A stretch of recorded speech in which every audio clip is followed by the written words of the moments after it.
Welcome to Nothing Is Real, a podcast about the Beatles. Everybody thinks they know the Beatles, but how much do we really know?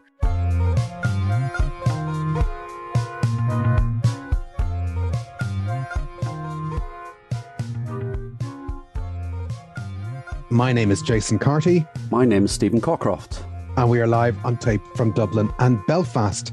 This is the second part of our look at Rubber Soul. In our first part, we were looking at the first week of sessions in October 1965. And now we're going to look at some more sessions, but also the other bits of life that intervene in mid-October 1965, because they were busy. And when we left them, they had just nailed down In My Life, and George Martin had done his, he'd nipped in and done a solo for the boys. Done his piano. The next day of note is October the 19th, which isn't a Rubber Soul recording session, but is actually a Christmas fan club message recording session. And I think it's a metaphor for the change in the band, that they read a Tony Barrows script and generally just think it's rubbish. Yeah. Yes, this is true. This tape is, tapes of this day are circulating, have circulated for a long time in bootlegs, and they're not feeling it. They're not feeling it. Yes. And it is a kind of stilted, they sing Bonfire Night to the tune of Silent Night. Well, it's not fun. That's not hilarious, and that's not international. It's not international. And you can hear that they don't, they just don't want to do this. And they occasionally, it's almost like improv in certain parts where they kind of throw something out and, there's a bell and they sort of say, oh, it's sort of like a boxing ring, or it's a hotel night porter, and it just is. But one of the interesting things is at one point Paul shouts, "We've got to pull ourselves together." And you think that's his catchphrase. This will become his catchphrase for the next 5 years. We've got to pull ourselves together. So this was at the Marquee Studio in London, 10 Richmond Mews, which is part of the Marquee Club. I've never been to the Marquee Club, I don't think. Is it still there? Don't look for it. It's still there. Have I been to the Marquee? I have not been to the Marquee. It's one of these Tony Barrow things. And I guess, Paul or John and George have already been LSD'd and through their mind's eye. So the last thing they want to do is to read some, early 60s press, hey guys, we're all having a good time. Thanks for all the letters type thing. They're on another astral plane at this point. This is John speaking with his voice. They've moved past that. Yeah. It kind of ends up essentially in the bin. There's a short section that gets used on a promotional flexi disc for the Disc and Music Echo that comes out in spring 66, and it was auctioned off reel-to-reels from the session in 2003 and 2004. And as you said, the circulation, the bootleg is out there in circulation with fans, but it's a bit of a lost day's work, really. Yeah, it's a lost day. And given the pressure they were under, I mean, you imagine this was also part of the reason why they were feeling this is not contributing to getting done what needs to be done. We've got to pull ourselves together, Jason. We've got to get to the end of this episode.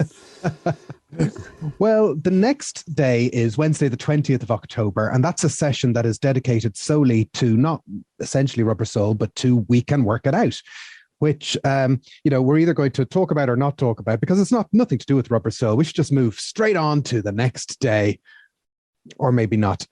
We have talked about We Can Work It Out in our AA-sided issue, but it's worth noting that it's another one of these songs about Paul not really having a great time with Jane Asher. Yeah, it's one of those songs that people come at from different angles. So Lucas Hare from Is It Rolling, Bob, the Dylan podcast, he and I have exchanged views on this, and we think it's one of Paul's passive-aggressive songs. It's, you've got to say it my way. Why do you persist in your wrong-headed view? I'm right, you're wrong. Whereas other people see it as a plea for universal love and brotherhood. I don't see it that way at all. Well, it's another one of these kind of John Paul songs, where John adds in his life is very short bit, and you could argue that the song is saying we can work it out, but it's also saying we can work it out if you try to see it my way. Yes. I think which isn't totally conciliatory. No, I think that's the point. And you say it's a John and Paul song, but I'm here to stick up for Team George, and he comes up with the idea of the change of tempo into the waltz section. And again, listening, Lennon, you are a band that does waltz songs. Yeah. Well, the big debate is always, should Strawberry Fields and Penny Lane have been on Sergeant Pepper? And I don't think that's the big debate. I think the big debate is, should Paperback Writer and Rain have been on Revolver? And following that, the big debate is, should Day Tripper and We Can Work It Out have been on Rubber Soul? And I'm here to say, yes, they should. You think they should? What would you have dropped? I would drop Run for Your Life, and I would drop What Goes On. Perfect single. That would be a great single. That wouldn't have got anywhere. No, but I'm just saying I would have dropped them into, I don't know, some kind of locked vault for Anthology 7. But where's the single? Well, here's the thing. They put out the Help album with a concurrent single from the Help album. So when Help came out on the same day as Ticket to Ride, so they did have form. They weren't totally agnostic about taking a single off an album, as long as the single came out on the same day as the album. Eleanor Rigby, Yellow Submarine came out on the same day as Revolver. So they could have put out that as a single the same day as Rubber Soul and not totally have been in trouble for it. Yeah, it's such a good single. It's such a good double. Great single. It is, it's one of their best singles. I absolutely agree with you about Revolver. I would definitely have taken Eleanor Rigby and Yellow Submarine as the standalone single, and Rain and Paperback Writer much more of a piece sonically with that album. But no, I think for me, Day Tripper, We Can Work It Out is such a good single, and what I like about it is Day Tripper is a sort of continuation from Ticket to Ride, that sound, and We Can Work It Out is very much of the sound they're exploring on Rubber Soul. So it kind of bridges that gap. So it's the Beatles' first double A side. Shut up. It's the world's first double A side. They literally couldn't decide which single, Day Tripper is the single, and then We Can Work It Out comes along, and Epstein thinks that should be the single. And then they're like, they can both be singles on double A side. Let's just invent this brand new thing. So that's what they do. And that's what they spend the day on the 20th of October doing, We Can Work It Out. But we're not going to talk about We Can Work It Out because it's not on Rubber Soul. So to hell with that song, I say. Okay. So let's move on. Let's move on to Thursday, October the 21st. Except we've already talked about October the 21st because that was when they did Norwegian Wood. Yes, the second version of Norwegian Wood. But they also did another bit of work on that day, which was they introduced Nowhere Man. Yes. How do you feel about Nowhere Man? I'm not gonna. I think you're not gonna lie. I'm not going to lie.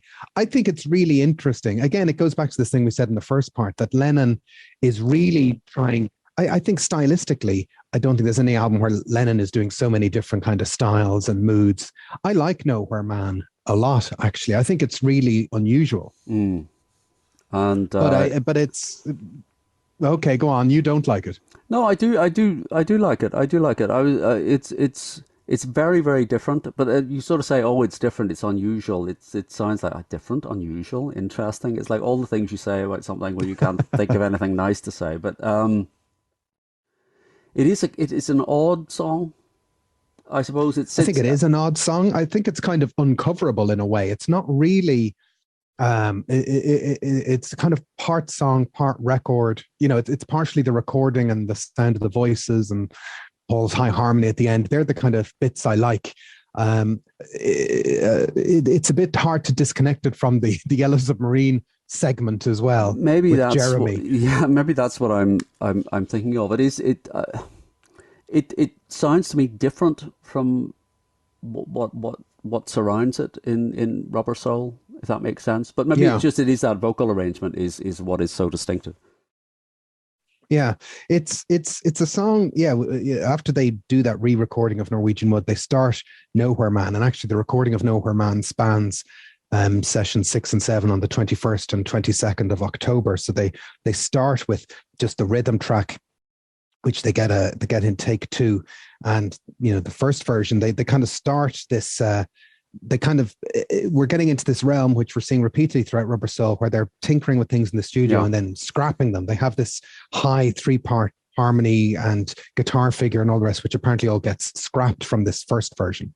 I've never heard that. I don't know if it's circulating, but I just know it from the description that Mark Lewison has in the Sessions book, which is sort of Yeah. talks about electric guitars and high harmonies and things. So the main focus for Nowhere Man is on the Friday where they kind of start again. And is Nowhere Man like their first kind of non-love song, or like I guess maybe that's part of its oddness, is that it doesn't really have the kind of the personal, love song angle that other Beatles songs have had. I think that's probably true, and this is sort of harks back to the thing that we quoted from Ringo at the very beginning. That they sort of had done the love songs. They'd got to the point of being unbelievably famous off the back of those love songs, and now they're sort of branching out and they're moving into different areas. And Lennon is exploring sort of lyrics, and this seems to have been written sometime between September or early October 1965, and in 1967 John said, "I was sitting trying to think, and I thought of myself sitting there doing nothing and going nowhere. And once I'd thought of that, it was easy. It all came out. I'd actually stopped trying to think of something. Nothing would come. I was cheesed off, went for a lie down, having given up. Then I thought of myself as nowhere man sitting in this nowhere land." And that, in that sense, it sort of is the precursor to things like "I'm only sleeping," "I'm so tired," these sort of meditative, lazy songs that John is writing. He would say in 1980 that he spent 5 hours trying to come up with something, which I don't know if you can take that literally. 5 hours sitting trying to do something is a pretty intense period. But and then he said, it's his great phrase was, "You put your finger on something and it slips away. You turn the lights on and the cockroaches run away. You can never grasp them." So that songs are like cockroaches. It is amazing that John and Paul got stuff done, because what we're seeing repeatedly here is that they have very different approaches, where John is trying to, I guess no wonder meditation kind of appealed to him. John is trying to let things wash over him and tap into some kind of unconscious song, whereas Paul is rocking up saying, "I know how to write a song." And that is, what was great about the two of them together. So yeah, he's, as you say, he spends 5 hours trying to write a song, and then he just kind of slips to try and let it go. And it obviously works for him, but as you say, it does sort of lead into "I'm only sleeping" and "I'm so tired," where you're like, okay, I'm going to get into this sleepy trance-like state. What type of song will I write? Oh, I'll write a song about being in a sleepy trance-like state. There we go. Yeah. And Paul is sort of quite clear that this was largely a John song, but he can tell us exactly what it's about. He says, "It turned out later that it was about me, Paul. He's a real nowhere man." I think, really? That doesn't tip at all. And then he said, John, told me later, he didn't tell me then, he said he'd written it about himself, feeling like he wasn't going anywhere. I think actually it was about the state of his marriage. It was in a period where he was a bit dissatisfied with what was going on. However, it led to a very good song. Well, Lennon talks about a lot in 65, Norwegian Wood, and with the song Help as well, about writing these songs where he's trying to actually hide what he's saying, because either A, he doesn't want to reveal the truth to his wife or his fans, or even to himself, or he's trying to, he's a guy who doesn't realize yet that maybe he needs a little bit of therapy of some type, and I think the gift about Nowhere Man is that it's written in this kind of third person style. He's a real nowhere man. He's really singing, "I'm a real nowhere man. I am stuck in a nowhere land." And the clever bit that Paul points out is that line at the end, "Isn't he a bit like you and me? Me is the final word on the issue." Yeah. That's how it ends. And actually, that's what the song is about. It can seem a bit remote and distant. Oh, he's just writing about a nowhere man, but he's actually saying, "I am that man. Actually, we're all that man. What is the point of any of this?" And once you kind of tap into the existential bit, that it's not really about Jeremy from Yellow Submarine, then I think that is probably the gift of the song, And you have Dylan writing these songs where he's kind of, having to go at, your Mr. Jones types, Yes. And it's kind of interesting that Lennon is coming in saying, actually, I am one of those types. Even though I'm a rock star, I have insight into what that means. I can understand the little people. Is that what you're saying? Well, I'm not saying I can understand the little people, but I think what Lennon is saying is that actually, they had spoken before becoming famous and on the way up to being famous, that actually, and a lot of people make this mistake, if I just get famous, that will solve all my problems. That will get me to where I am. But actually, unless you're Paul McCartney, that's not actually true. And it certainly wasn't true for Lennon. And I think that's the wreckage that he's trying to pick through. What are you saying? Everything in life fades away except fame and good looks.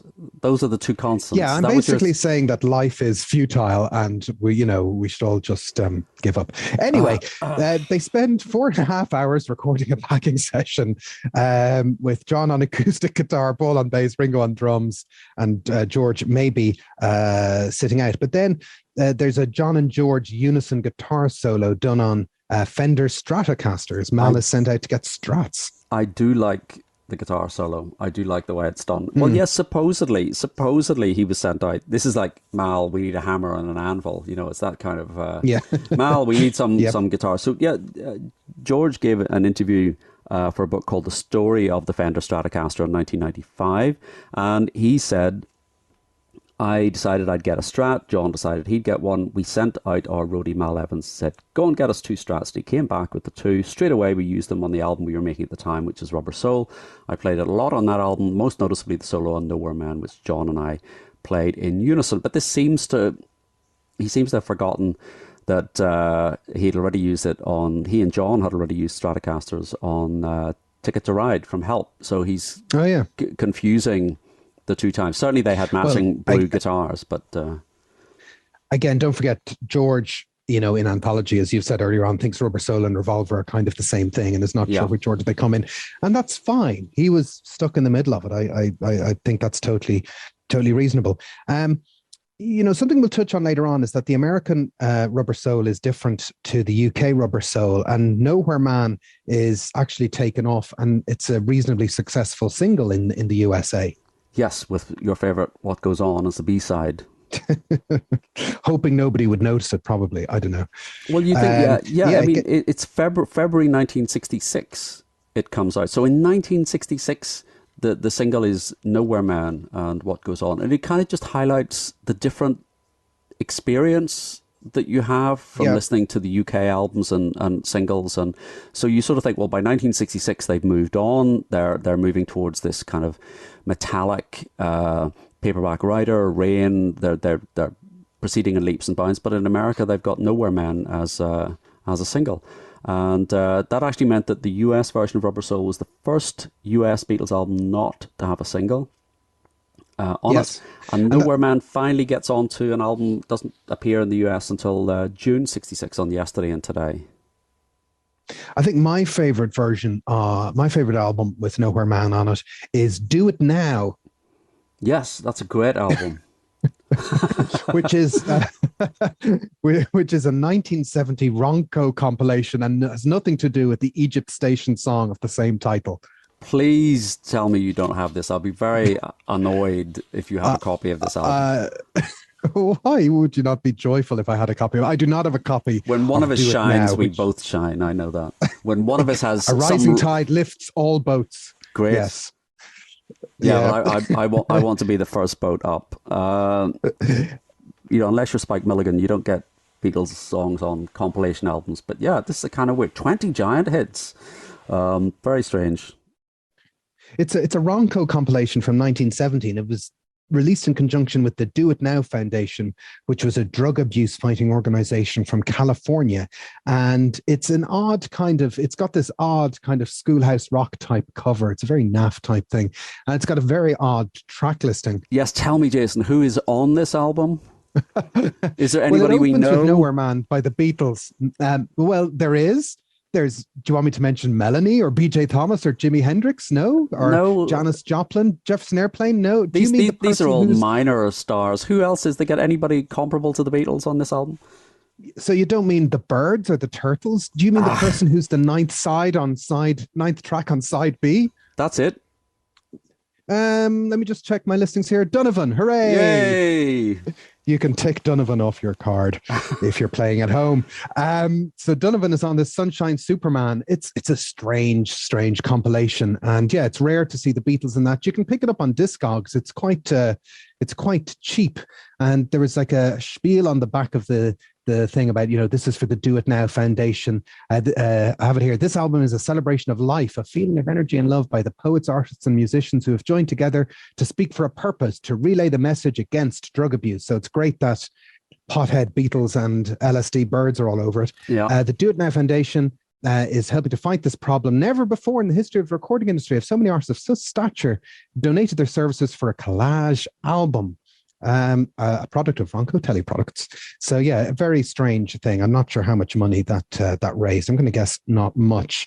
I guess the key part about Nowhere Man is the extensive vocal overdubs that they did, where they put their harmonies throughout the song. And one of my favorite bits is Paul's really high harmony right at the end, which is just one of those moments that just elevates the whole thing. There's a couple of different mixes of Nowhere Man doing the rounds, isn't that right? Yes, I mean, you've got the original 65 mixes across stereo and mono. You've got a new stereo mix for the Yellow Submarine song track album, which is very good, really pulls out the vocal. And then there's the Love album features Something, and it has Blue Jay Way and the harmonies from Nowhere Man in the background to that. And there's actually quite a few tracks from Rubber Soul that pop up on that Love compilation. This is where I think the 4-track recording and the separating out the vocals, and that, so it allowed them to go back and get those. Some of the most effective things on the Love album, I think, come from Rubber Soul.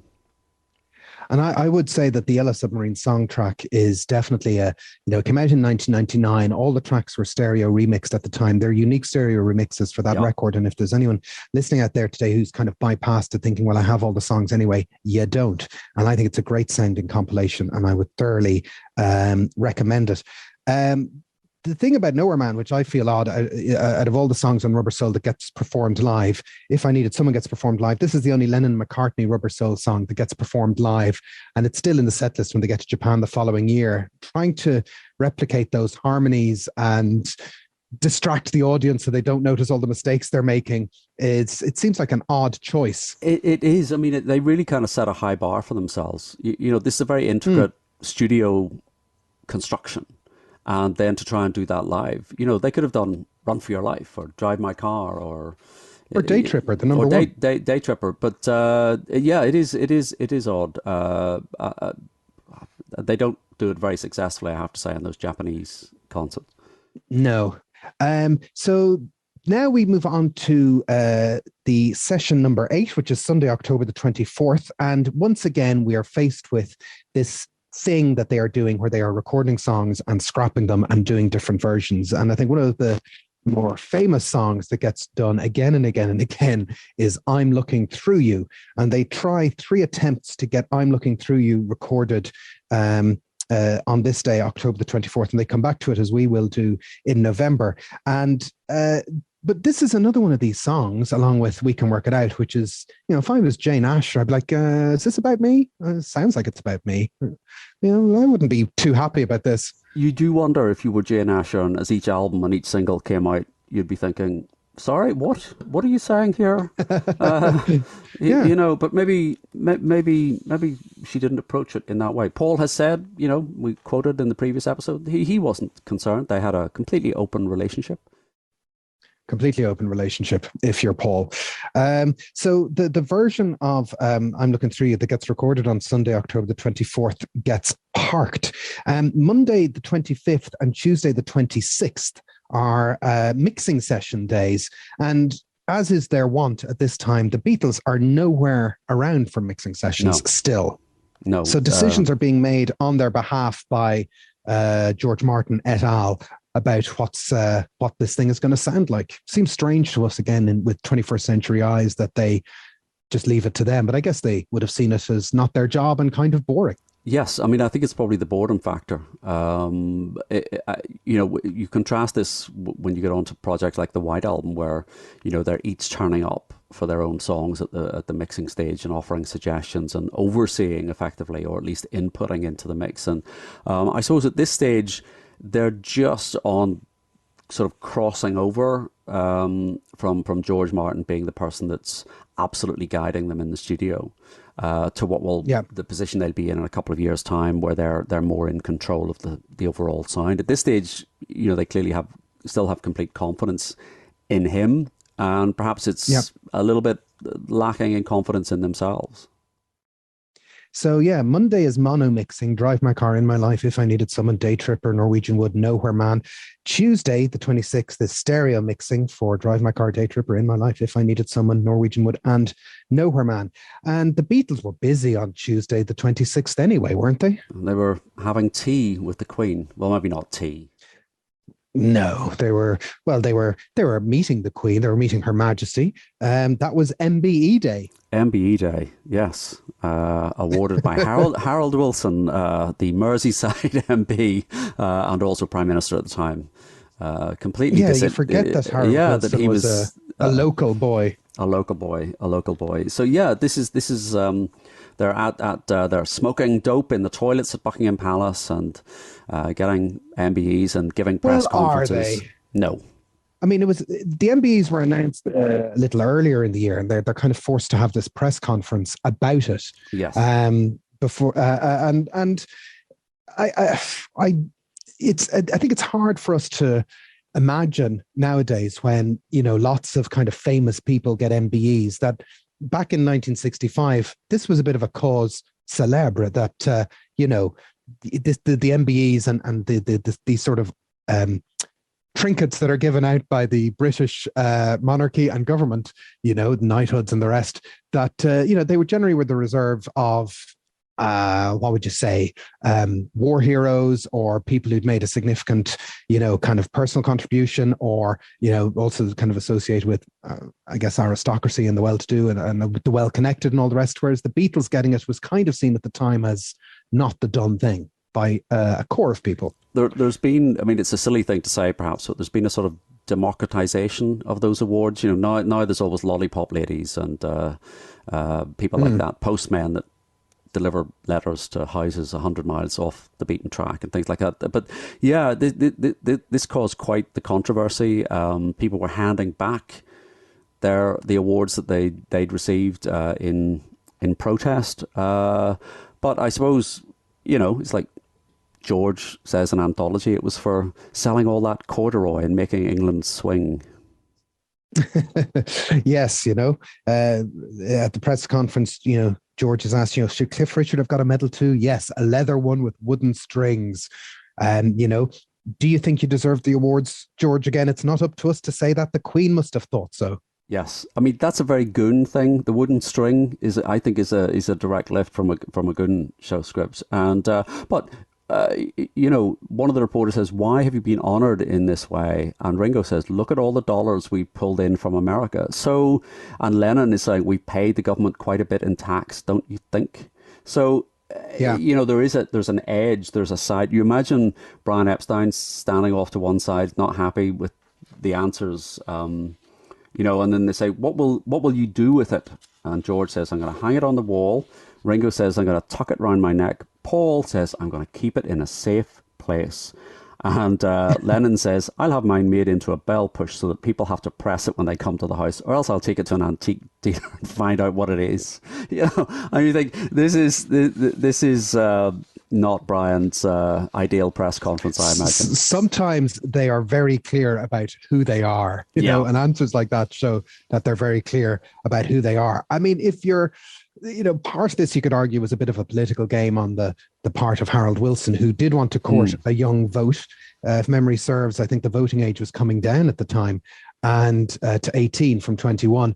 And so Harold Wilson, was quite happy to sort of be the guy who gave the Beatles this kind of recognition. The reporters asked, "What do you think of Mr. Wilson?" George says, "Oh, we think of him what we always think of him. He's a good lad. He was a Labour prime minister, as you say, at the time, and he was a local member of parliament for Liverpool." So, but I think Harold Wilson is also playing a bit of a game by courting the Beatles. And, in my lifetime, I certainly remember when Tony Blair was in number 10 and he's bringing in Oasis, back in the 97, 98. It's the exact same kind of game. Sir Noel Gallagher. It's only a matter of time. It's only a matter of services. time. for services to recycling, I would say. That would be it. So on October the 26th, the Beatles are at Buckingham Palace. They arrive in John's Rolls Royce. There's a crowd of 4,000 fans to see them being held back by the police. Maybe the 4,000 people were there to see some other captain of industry who was being presented on that day. It's a bit of something to say it was just for them. Could be. And John says, in 1970, John says, although we didn't believe in the royal family, you can't help but being impressed when you're in the palace and you're standing in front of the Queen. It was like a dream. It was beautiful. People were playing music. I was looking at the ceiling. Not bad, the ceiling. It was historical, like being in a museum. I always have to take a step back when I read these stories and read these quotes and just remind myself that it's the same Queen in 2021 who is presiding over all of this, that she was there. She's been on that throne now it'll be 70 years next year. Yep. And it's the same Her Majesty that gets sung about in Abbey Road. It's the same woman. That's kind of wild. It is. I mean, it is a kind of constant, presence. Maybe she'd be there to give Noel his knighthood when that comes around. But maybe. But the thing is, every time the Queen's birthday comes around or the New Year's honours list, it is just a parade of pop stars. Mick Jagger. I mean, Mick Jagger. And you think Mick Jagger, Sir Elton John. It is that sort of journey from scruffy pop star to Knight of the Realm, and now no one bats an eyelid at that. For all Paul's marijuana busts, for all Mick's controversies, his misogyny, these things are all forgotten, and all culture is equal these days, I think. Well, let's not forget David Bowie, who turned down any attempt at people to give him any type of MBE, OBE, or knighthood repeatedly. Is he not Dame David Bowie? Well, yes, maybe he already had a damehood, so he wasn't entitled to one. Look, you mentioned marijuana there. Did they or didn't they smoke marijuana in Buckingham Palace? John is very clear that they do. In that interview in 1970, which is in an anthology, he says, to start with, we wanted to laugh, but when it happens to you, you don't laugh anymore. We, however, were giggling like crazy because we just smoked a joint in the loos at Buckingham Palace. We were so nervous. We had nothing to say. The Queen said something like, ooh, ah, blah, blah, and we didn't quite understand it. She's much nicer than she is in the photographs. And of course, it makes an appearance in the Real Love video. So the MBEs float by in the sky, and then a rolled up joint floats by. But George, in an anthology, completely debunks this. And he said, we never smoked marijuana at the investiture. What happened was we were just waiting to go through. We were so nervous. We went to the toilet. We smoked a cigarette. We were all smokers. Years later, I'm sure John was thinking back and saying, oh yeah, we smoked in the toilet and it turned into a reefer. Because what would be the worst thing you could do before you meet the Queen? Smoke a reefer, but we never did. Yeah, I love how in anthology how he pronounces reefer. I don't think we can do it justice.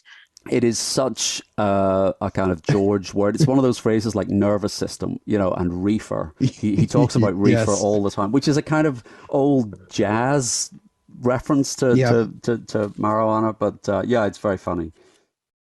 And, famously, John returns his MBE in November 1969. Even in the Gimme Some Truth compilation from a few months back, it's celebrated. The little telegram is reproduced inside, where he famously says, he's returning his MBE in protest against Britain's involvement in the Nigeria-Biafra thing, against our support of America in Vietnam, and against cold turkey slipping down the charts. And, I guess he couldn't refuse a joke at that point. So that's little over when you think about it. That's just 4 years later, it seems that it's in a ridiculously short period of time to get from November 65 to November 69. But some people were glad he returned his MBE. Some people were glad. This is a great little story. This is a chap called Cyril Hearn, a police hero who sent his British Empire medal back to the Queen in 1965 because the Beatles were given the MBE. He wrote to the Queen saying, could he have his medal back? now that John had returned his award. Mr. Hearn got his medal in 1944 for chasing an armed gang of bandits in Italy. He returned it because he thought the Queen had been ill-advised. It was the prostitution of the order, but now could he have it back? But he did say, John has made his point. I think it's a very courageous thing to do, and the balance is redressed. It's not clear whether he got his medal back. I suspect not. Well, chasing down a bunch of bandits during Second World War period Italy, that's what you should get a Queen's Medal for, not selling corduroy. Releasing swinging corduroy records. Yeah, exactly. So that's MBE Day is Tuesday, October the 26th, and time invariably marches on. There's a bit of mixing done on Thursday the 28th, and on Friday, October the 29th, they finish off We Can Work It Out, and there's some mixing of the Day Tripper single. But the Beatles are by no means on a break. They're actually about to record a TV special, because what else would you be doing? But I'll tell you who is on a break. Us. And we'll see you after this one. You're good. End of part one. Intermission. End of intermission. Part two. Welcome back. So we talked there about the Beatles were about to do a television special, and what was actually happening at the mix session on the 28th of October was they were mixing, doing a unique mono mix of We Can Work It Out, which was going to be used for the Beatles to mime in a TV special that was recorded across the 1st and 2nd of November 1965, a TV special called The Music of Lennon and McCartney. And it's a curious thing, the music of Lennon and McCartney, because they're about to head off into this very astral plane of spiritual significance, but there's something very light entertainment and old school about this TV special, The Music of Lennon and McCartney, and it's kind of born of they're quite loyal, the Beatles, to people and to institutions, and this kind of goes to a producer in Granada called Johnny Hamp, isn't that right? That's right. So he's a producer that had really championed the Beatles in the early days in 1962. So before their national sort of rise, Granada was sort of loomed large in their legend. So in 1965, he put forward this idea of a tribute to the songwriting team. There were negotiations. The negotiations went on for 2 months to get the Beatles involved and actually appearing. And this is, Paul later said, it wasn't really our thing, and that they only agreed to participate because of loyalty to this producer. And remember, at this point, they're turning down annual requests to appear on the Royal Variety Show. So they're really not interested in this showbizy side of things, despite turning up for parties at Lionel Bart's house. Well, this feeds back into some of the stuff we mentioned in the Beatles in Ireland episode. So they turned down the 64 Royal Variety Show to play Belfast, and now they're being asked to do the 65 Royal Variety Show, which I'm just looking here had Tony Bennett, Max Bygraves, the Day Clark Five, Ken Dodd, good old Ken Dodd, Spike Milligan, Dudley Moore, Peter Sellers, decent lineup. But again, I think by not going back to the Royal Variety Show, it increases the impact of their 63 Royal Variety Show appearance. But they did have, as we again said in the Ireland episode, the Beatles, the local ITV regional television station was Granada, Monday to Friday across the north at that point. And so they did feel beholden to Granada as a TV station which gave them exposure locally back when nobody wanted to give them any exposure. That was kind of part of what informed their loyalty to sign up to this project, So, they were very quick to forget the people who were rude to them, like Robert Stigwood, but they were also very quick to remember the people who were nice to them. And Johnny Hamp and Granada had helped them out before. So, they said, okay, let's, this is kind of the last appearance almost of that light entertainment TV Beatles in the UK. It really is. They've turned their back on that. They're not doing the Christmas shows this year. So they've done the kind of pantomime Christmas shows in previous years. And this is, Paul or John said at this time, there's only 100 people in the world who really understand what our music is all about. Ringo, George, and a few others scattered around the globe. People do our numbers, they add nothing to them at all. And there's a slight kind of echo of what George is saying there about the Hollies. You know, it's and at this stage, people were doing cover versions. You know, there were already cover versions of Yesterday. You know, Ella Fitzgerald is recording "Can't Buy Me Love," so they're being sort of subsumed into that wider showbiz circuit. And there isn't at this stage, I suppose, particularly in the UK, there isn't a separate rock audience. There isn't a separate sort of, you know, there's certainly no TV shows specifically for rock music. Pop music is just seen as a branch of light entertainment. And, you know, in America, you do the Ed Sullivan Show. In the UK, you're playing theatres and things like that. So this is, again, it won't come for another couple of years, but there isn't a separate audience here. Well, you know, the Beatles are obviously, you know, extraordinarily famous by this point in time. But it is curious how specific the title of this is, The Music of Lennon and McCartney, how it really separates, you know, John and Paul from the rest of the band, that it's about their songwriting. And, you know, it's, you know, there's a quote here from Christopher Bray that says in 1965, the Beatles were everywhere. You know, that, you know, they were leaders of a new aristocracy and recipients of MBEs. And, you know, there's talk about how, you know, their songwriting partnership of John and Paul is kind of this very monumental thing that they have that is very different from other bands. And I've always been curious, as somebody who, you know, only gets to look at the 60s retrospectively, as to how John and Paul's songs, you know, infiltrated the national consciousness very, very quickly onto football terraces and, you know, whistling milkmen and all the rest. Even that little section in the James Paul McCartney special, which Paul loves so much, where he just has people on the street just singing songs. That seems very important to them. And it's really interesting how that, you know, there are other bands who are writing their own material at this point. You know, they realize, you know, you've got Ray Davies coming out, you've got Pete Townsend starting to come out in 65.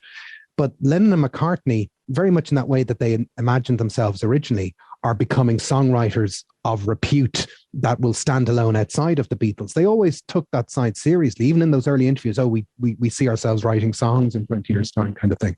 I think that is maybe one of the things that sort of sets them apart from their contemporaries at this stage, is that they placed a lot of emphasis on the songwriting, you know, John and Paul. And clearly George is then obviously also saying, yeah, he felt the need or the competition to get into songwriting as well. And it's a combination. I mean, Paul talks about that moment when they suddenly realized that songs had an existence and had a value. And Paul is very aware of the financial side from an early stage in those interviews. You know, when people like Dick James are suddenly saying to them, yeah, we can sell these songs, we can get cover versions. And Bob Spitz in his book really points to Rubber Soul as being the point that elevated their songwriting and led to a bit of an upsurge in people recording songs. And he has a statistic from 6 months later, and he says 88 Lennon and McCartney songs had been recorded in over 2,900 cover versions. And that's in virtually every style. So this is kind of harking back to, you know, people like Gershwin and the kind of classic songs of musicals, you know, but it does set them up as a separate entity to the band. That's what I find really interesting, that Lennon and McCartney are one entity and the Beatles are another entity. Absolutely. And we've said before, you know, Paul was always very keen. You know, you write a song, if you don't use it yourself, you can pass it on. Somebody can do that. There's money to be made. And, you know, he still, you know, we know that he's invested in publishing of other artists as well. So the Beatles, you know, are trying to get this album over the line, and they dedicate 2 days on the 1st and 2nd of November to being involved in this show. What exactly is their involvement? What do they have to do? Well, essentially, they're miming. So they're miming to their own performances of Day Tripper and We Can Work It Out. And then they do little filmed inserts, you know, ladies and gentlemen, your hosts for this evening, the Boney Rolls. Yeah. You know, it is Get Back. This is all Get Back. It is, yeah. And they film it in Libya. Is that right? No, they film no. It's recorded over 2 days. And should we go through a running order of what's on the show? Yes, I have to say I would not particularly have wanted to be live in the audience to see this. Really. Yeah, it's in three parts. Not my bag. Yeah, it's a George Martin Orchestra starts with a medley, including "I Feel Fine," and then Lennon and McCartney appear, doing their linky bits. Peter and Gordon's "A World Let Love," Lulu, I Saw Him Standing There, Alan Haven and Tony Crombie's "A Hard Day's Night," Fritz Spiegel's Baroque and Roll Ensemble doing another medley. And then the Beatles doing Day Tripper with a bunch of go-go dancers, which eventually appears on the OnePlus DVD set. I would like to know what happened to Fritz Spiegel's Baroque and Roll Ensemble. Oh, I've got all their album. I don't. Then part two, Paul and Marianne Faithfull doing Paul starts miming to Yesterday, and then it abruptly cuts to Marianne Faithfull miming her version, filmed from the shoulders up, apparently. Yes. Why was that? Is that for sort of modesty reasons?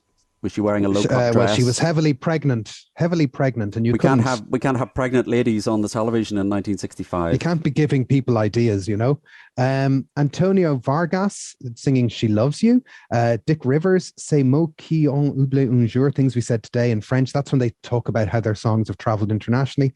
Billy J. Kramer's on the Dakota, still in employment, singing "Bad to Me." Cilla Black singing "It's for You."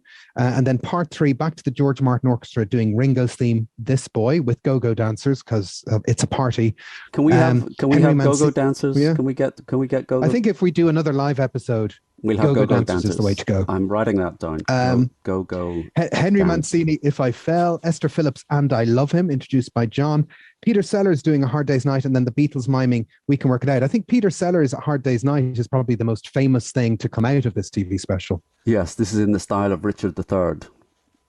Yeah, isn't that right? So it's kind of so that's the joke. I'm trying to remember which actor he's copying. He's just doing a kind of generic Shakespearean Laurence Olivier. Laurence Olivier, that's what I was thinking of.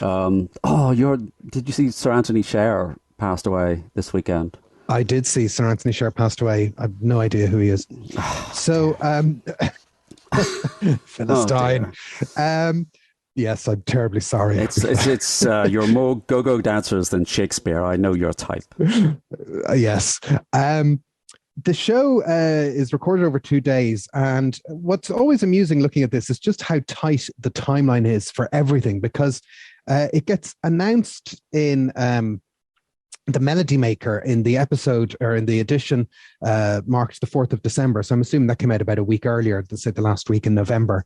And, it's the last week in November, and Melody Maker is announcing the TV special, the name of the single, the name of the album, and the track listing, but also the December tour, because tickets haven't gone on sale for the December tour by the last week in November. It's extraordinary how they managed to pull all of this off. But as you say, it's 14 days to record an album, do a TV special, and do a live, back on the live circuit. Yeah, easy. It all makes sense. You can see why in 1969 they thought, yeah, we've done this before. The show got rebroadcast on the Channel 4 network in December 1985.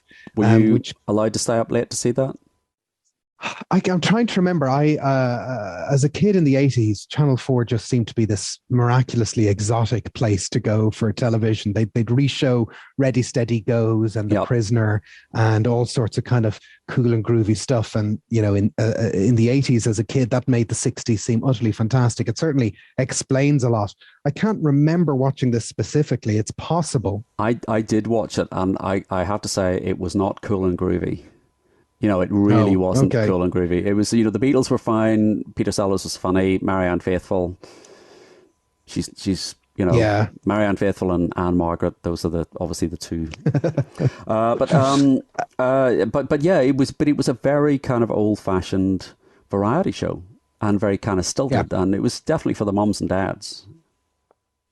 Well, it's out there on YouTube if anyone wants to pull it up and have a look at it. But It is now November the 3rd. It is exactly 1 month until punters have to hold a copy of Rubber Soul in their hands, and most of the album still doesn't exist. It still doesn't exist. This is madness. So on November the 3rd, it's session number 10, and they go in and they record Michelle. This is your favorite song. I hate Michelle. I know. Can you hate I Michelle. think I maybe this is why Rubber Soul doesn't land particularly well with me. I dislike Michelle, and I dislike What Goes On, and I dislike Run for Your Life. vaguely, although you're turning me around for Run for Your Life. But Michelle, I always found, I don't know, I think songwriters have a balance, really. And, you know, they're either writing something that's directly personal about their lives, and you can go, oh, that's kind of interesting.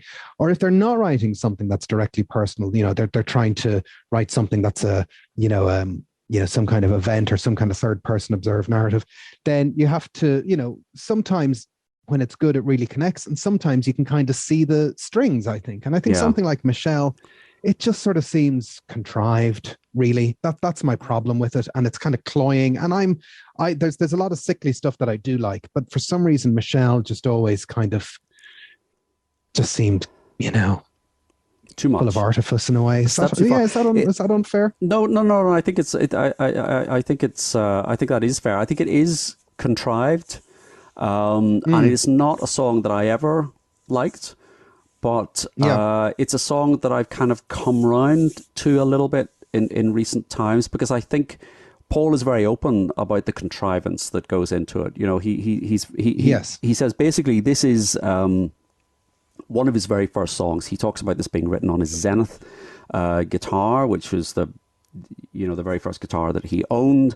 And he says there used to be a guy called Austin Mitchell who was one of John's tutors at school, and he used to throw some good all-night parties. You could maybe pull girls there, which is the main aim of every second. You could get drinks, which is another aim, and you could generally put yourself about a bit. So I remember sitting there, and my recollection is of a black turtleneck sweater and sitting enigmatically in the corner playing this rather French tune. I used to pretend I could speak French. I mean, you think, would that possibly work? Even in that era, would that possibly have worked? This is another thing we've touched on before. Paul is the imagined self, and teenage Paul, he recounts these stories of he goes on a bus and he imagines he's a writer, and he goes to a party and he imagines he's a French existentialist. And I believe he's now in his 80th year and he's imagining he's a global Colossus rock star, because he is, but it's purely, he's been able to, put himself into those positions where he, says, well, if I imagine this thing, then this is what this thing is. So I do believe that story, that he would go to parties and he would pull out his guitar and he would, try on a version of himself to see would it work, and so I do get that, he's got this Frenchy kind of style of thing. And I guess, the phrase of these Rubber Soul podcasts is, I'm a guy who knows how to write a song. So he says, well, if this is my Frenchy song, let's go for see it. What threads. Let's do a bit of research. Let's do some legwork. I'm not going to lie back on my bed and imagine a French song. I'm going to talk to people who speak French. Yeah. So this is, the various things where he sort of says, John says to him, do you remember that French song you used to do? But there is another one of these demo tapes that I found a reference to, which is a reel-to-reel that Paul gave John, which includes a little demo, an instrumental demo of the song on electric guitar, and also we can work it out on acoustic. But John has recorded over it, so there's only maybe 40 or 50 seconds of each song. And what did he record over it? He recorded himself with lots of echo reciting a comic version of a Beatrix Potter story. So he records over Paul's demos of those songs, and you think, this is Lord. Not good. This is not good. But Paul talks about, if you like, the sort of the sophistication of the song, and he talked about this in the 321 documentary with Rick Rubin. Yes. But he talked about this jazzy chord in the middle of it. And he said, it's a jazzy chord, Michelle, Ma Belle. That second chord, that was a chord we used twice in the Beatles. Once to end George's solo Until There Was You. And again, when I used it in this, it was a chord shown to us by a jazz guitarist called Jim Gretty, who worked behind the counter at Frank Hesse's, where we used to buy our instruments. Jim Getty showed us this one great ham-fisted jazz chord. Bloody hell. George and I learned it off him. And he tells Rick Rubin, we referred to that as F demented. Well, if we're trying to pull the timeline of the song, Paul is on holidays in Portugal in September 1965. He's in this holiday home of Radio Luxembourg presenter Muriel Young with Jane Asher, and he's just playing the riff over and over again. And he's not singing Michelle Mabel. He's singing, Good Night, Sweetheart, and then Hello, My Dear. As she says, he was looking for something that would fit the rhythm. So you can kind of see that, Hello, My Dear. He's just so. He Paul is great at trying to, dig and try and find the root. So realizing that is French, Ivan Vaughan steps into the picture, sort of. Yes, his wife, Jan, is a French teacher. And from what she says, I think this is a Lennon McCartney Vaughan song, because he it plays. Seems true, yeah. Yeah, he plays the rhythm and says, what do you think? I need a French girl's name. And I said she came up with the phrase Michelle Mabel. And she said it wasn't that hard to think of it. There's some days later he phoned me up and asked if I could translate the phrase. These are words that go together well. And I told him it would be sans les mots qui vont très bien ensemble. And you think that's got to be worth a credit. We'll see. Well, Ringo gets a credit on a song later in the album for less. Yeah, I mean, it's like, give me a French name, 2 syllables, and make it rhyme with something. And Michelle Mabel, it is kind of perfect, I have to admit, So, looking at the timeline, if he doesn't have that in September 65, that must be a conversation that happens late September into October 65. Yeah. And he's playing it for John. And again, it's another one of these collaborations, because this time John is responsible for the middle section, because Paul originally has no middle. No, there is no middle section. And I mean, Paul has already said previously, he writes the middle eights for John. John doesn't do middle eights, but here it's John, based on Nina Simone's song, I Put a Spell on You. He comes up with the I love you, I love you, I love you section. And he said, my contributions to Paul's songs were always to add a little bluesy edge to them. Otherwise, Michelle is a straight ballad, right? He provides a lightness and optimism, while I always go for the sadness, the discords, the bluesy note. And Paul says, I'll give John 10 points for that. Yeah, he says, I love you, I love you, I love you wasn't in the original, that John put that there. And Michelle is recorded, across 2 sessions, Yeah, but I was going to say, that's another joke in the song. I love you, I love you, I love you. Yeah. I guess you know by now, because that's I'm just repeating this. I guess you know that, because I'm just saying, no, you don't get the comic aspect of this album at all. Rubber Soul, my sides are just aching from listening to it. Michelle is recorded across the whole day. There's 2 sessions. So the 2:30 to 7 p.m. session is filling up the 4 tracks with a rhythm track of drum and acoustic guitars. And then overdubs on the 3 tracks remaining of Paul's vocal, 3-part harmonies from John, Paul, and George, and then the same harmonies, double tracks. So technically, you've got 7 voices harmonized. And then there's a second session from 7 to 11:30, and this is the one song on Rubber Soul where 4 tracks aren't enough. So they bounce down the tracks to leave another track open for overdubs. And so Paul then does something that becomes very commonplace in later Beatles records, which is add the bass on last. Yes. And again, he talks about this with Rick Rubin, where he says, I just thought this up on the spot. I would never have played Michelle on bass until I had to record the bass line. Bass wasn't an instrument you sat around and sang to. And then he said, it was good when I found that. Looking back, I astound myself. But you described. Is he now moving on from being a fan of the Beatles to being a fan of Paul McCartney? He's certainly a fan of Paul McCartney's bass playing, but we all are a fan of Paul McCartney's bass playing. But he says you've described the sessions coming across. The other thing he says in McCartney 321 is we had 1.5 hours to make that track, which is pretty economical, but they didn't. Not true. No, they spent a whole day doing it. Now it's still impressive that they did it in a whole day across about 8 hours. So it's still nothing to be sneered at. But it's... and the other person who needs to get a writing credit on this song is George Martin. It's a Lennon McCartney Vaughan Martin, because George Martin wrote the guitar solo, and he plays it on piano, and George Harrison just plays it along with him. But this time George Martin's piano is off to one side, not on the tape, so it's not really picked up. So yeah, it's not a Lennon McCartney song at all. It's Lennon, McCartney, Vaughan, Martin. Yeah.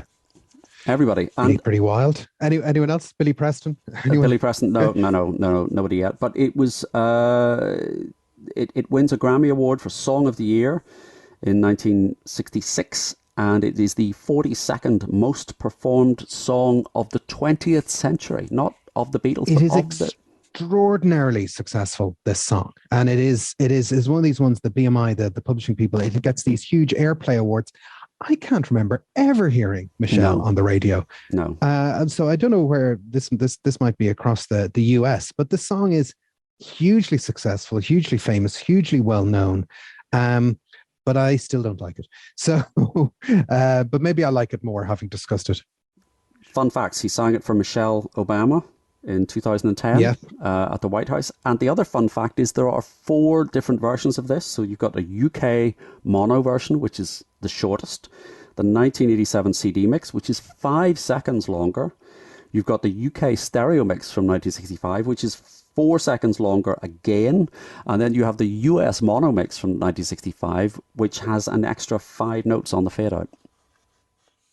I'll take the shortest version. It's got to be my favorite. I know. I'm sure this is going to provoke some controversy. It will. You're not the one that will have to put up with the comments on Facebook about it. Yeah, I don't know. Facebook, what's that? Anyway, but that's all done in a day. We move on to the next day, the following day, Thursday, November the 4th, session number 11. And if ever there was an indication that perhaps the tank is a little bit empty, there are 2 songs that get put down on this day: What Goes On and 12 Bar Original. Classics. What Goes On is the sole Lennon McCartney Starkey writing credit. As you say, it does appear on the B-side of Nowhere Man in the US. It doesn't make it onto the US album. What Goes On, just it's you don't like this at all. You don't like this at all. Well, it often does. When people get onto that hoary old topic of what's the worst Beatles song or what's your least favorite Beatles song, I think, a lot of people go, oh, Revolution 9, but that's the wrong answer, because Revolution 9 is great. And they go on to Mr. Moonlight, but I think, Mr. Moonlight kind of is what it is. But What Goes On, which is a side opener on what's supposed to be one of their best albums, is not good enough. And so because of where it exists in their universe, that gets it demoted as far as I'm concerned. Fair enough. Let's move on. No, this is, I mean, I certainly would not say it was my favorite Beatles song, or maybe even the top half of my favorite song, but it's not, I don't understand. I really don't understand. It echoes almost exactly Act Naturally. It's a kind of country style song, and it opens side 2, and it's a vocal for Ringo. And have I explained my theory that Ringo invented Americana in the UK? He's a country and western artist even when he's in the Beatles. But it's a very early song. It dates from 1963, and it was premiered to George Martin on the 5th of March 1963 for consideration as their next single. This could have been their 3rd single. And we'd never heard from the Beatles again. Is that your theory, that if this had been... That is my general thought, yes. So they had From Me to You, Thank You Girl, One After 909, and What Goes On. And George Martin says, I like what that guy Jason Carty is saying. Me and Jason are, simpatico. Yeah. But yeah, it is hanging around early. Now, the version that's premiered in March 63 is different because Ringo has to add his own magic to it. His own lyrical flourishes. What does he add? He adds the phrase, waiting for the tides of time. Which you think Jan Vaughan did more for Michelle than Ringo did for What Goes On. Well, yeah, there's certainly instances where George has contributed a line or two, or even doesn't Donovan say he contributed Sky of Blue, Sea of Green, or one of those lines from Yellow Submarine? Yeah. So, there have been other contributions. It is odd that he was given unless they felt a bit guilty that George was making a bit of publishing money and Ringo wasn't, that they wanted to throw him a little bone there, It's a good line. It's a good line. Waiting for the tides of time. It's no waiting for a blast from your past, but it's waiting for a blast from the past. Yes. It is curious that they pull this out, that they didn't pull out the one after 909. And they still haven't gone back to wait yet. But if you listen to What Goes On, it does sound like a fast recording. There's lots of little kind of quirks and cues on it that's a little bit strange. It is recorded very, very quickly. It's John's on electric rhythm guitar, George's on lead guitar, Paul on bass, Ringo on drums, and there's an off microphone guide vocal before the main vocals go on. So it's quite rough and ready. It's a Ringo track. Again, it's this, we have this on like a Ringo, what have we got? This'll do. And there is a this'll do quality about it. And you can't really imagine this song being sung by anybody else. Yeah, and only the lead guitar at the end is the only instrumental overdub. So then they're done, and there's lots of kind of odd mixing oddities based into it. So the monomix doesn't have that guitar flourish at the end on it at all. No, but you're saying, it was the B-side of Nowhere Man in the US, but because of the kind of odd approach in America to singles, What Goes On gets the number 81 in the charts in its own right. So it's a hit of sorts. It's a hit. Well, it just goes to show what number in the charts would a bad Beatles song get to? And the answer is 81 in 1966. There is a treasure hunt for everyone. The initial songwriting credit on the single is John and Paul. So it's Capitol so used to just Lennon McCartney, and it's only the later pressings of the single that show Lennon McCartney Starkey. So it's the Starkey copies or the collectible version, because by that stage the single was sort of on the way down from 81. And, Ringo does pull it out of the hat live. He's played it with his all-star band. It's on a live album from 2006 and a live recording from 2008 as well. So, So many live Ringo albums in the 21st century. Yes, if it was done by country artists, it'd be Slim Pickens. Hey, see what I did there.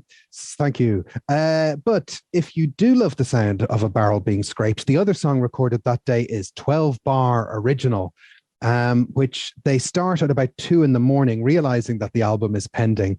And they spend about 90 minutes recording 12 Bar Original. And if anything was a precursor to the noodlings of January 1969, it's 12 Bar Original. What were they thinking? I mean, this makes the only thing that's in my head is, were they possibly thinking this is a B-side? That we might have to pull Day Tripper, or we can work it out onto the album and we just have some throwaway thing on the B-side. I mean, it can't possibly have been intended to be on the album. Why would it fit? And it's over 6.5 minutes long with some funky harmonium from George Martin. It's very strange. Normal speed harmonium. But I think what they were thinking was, it's 2 a.m, we've an album to finish, there's a bit of a British blues boom going on, let's try and we're the Beatles, the best band in the world, surely we can do a 12 bar bluesy number. And they found out pretty quickly that the answer is no, that what we've kind of learned with the benefit of hindsight is, they were extraordinarily adept at they weren't just a great little band, but they were adept at writing songs and actually creating records. And 12 Bar Original is neither of those things. It's not a song and it's not a record. So it's not playing to any of their strengths at all. But they gave it a go, in fairness to them. They did. And I mean, it turns up there's an edit just shy of 3 minutes, which is from 4 different bits. It's a kind of composite of the final take. Yeah. Squeezed together. It turns up on Anthology 2. It's not a track I ever listened to. Yeah, it's the whole thing is 6 minutes and 42 seconds, and they do like a very judicious edit to get it to 2 minutes and 55 in Anthology 2. It is what it is. It belongs in Anthology. It's a curio, but it's not very good, and it's interesting to listen to it in the context of how great they were at everything else and how not very great they were at doing 12-bar blues. That is Thursday the 4th, and they are sessioning until way past midnight, till about 4 a.m. They are back in the studio on Saturday, November the 6th, and instead of doing a new song, they decide to do a second version, or a first remake of I'm Looking Through You. And what's worth saying about this is still not the version that comes out on Rubber Soul. They spend 6 hours doing this when time is of the essence. They do 2 takes with a number of overdubs, and although it's closer to where they're going, it gets shelved again, and I'm Looking Through You gets to live another day. You think, Paul, just let it go, Paul. Just let it go. Yeah, I mean, it would have done. I mean, I think the right version ended up on Rubber Soul eventually, and we'll come to that in a bit. But it was good enough. It was certainly better than some other bits and pieces that were lying around. Can I say I do prefer the Anthology version? It's just kind of got a I think they're both great. Yeah, they're good, both good, but I prefer the Anthology version. I think they should have stuck with, Well, I think in the style of the Sgt. Pepper title track or Junk, they should have put 2 versions on the album. Isn't it a pity? They could have just decided there's version 1 and version 2. They didn't figure that one out yet. There could have been a reprise or something like that. If only they'd known. If only we'd been there to advise them. So that brings us up to Saturday, November the 6th, and then they take Sunday, November the 7th off, and that is where we're going to press pause on part 2 of our 3 parts on Rubber Soul. Are they going to get the album finished? Are they going to get it over the line? Yeah, they are, because we all know and listen to Rubber Soul. But there's still a story to be told, because it's quite tight. And even now we've got less than a month to go. They literally have 10 days to get it to the pressing plant, and there's still a chunk of Rubber Soul that still isn't recorded. It's really strange, isn't it, Stephen? It's no way to do business. It is no way to do business. It is absolutely no way to business. Whereas, but we have recorded this podcast 3 years ago, and right now it's great. It's loads of time. So that's where we're going to press pause, and we will take it up in mid-November in part 3, the third and final part of our look at Rubber Soul. We remain available in all the usual places. The website is the main portal, www.nothingisrealpod.com. Go to Acast Plus. It's all too much for loads of bonus episodes. We've done loads of episodes this year about great things. The alternate American Beatles, Paul McCartney's Birds. There's loads of interesting things that we've talked about over there, and there's more coming down the pipe on there. Twitter at BeatlesPod, which is usually me. Facebook, the Nothing's Real Proud Facebook group, which is where Stephen likes to spend all of his time. There's Instagram, TikTok occasionally, and lots of other stuff as well. But nothingisrealpod.com, that's the website that you need to go to. But for now, until the next time, I'm Jason Carty. I'm Stephen Cockcroft. And this has been Nothing Is Real. Thank you for listening.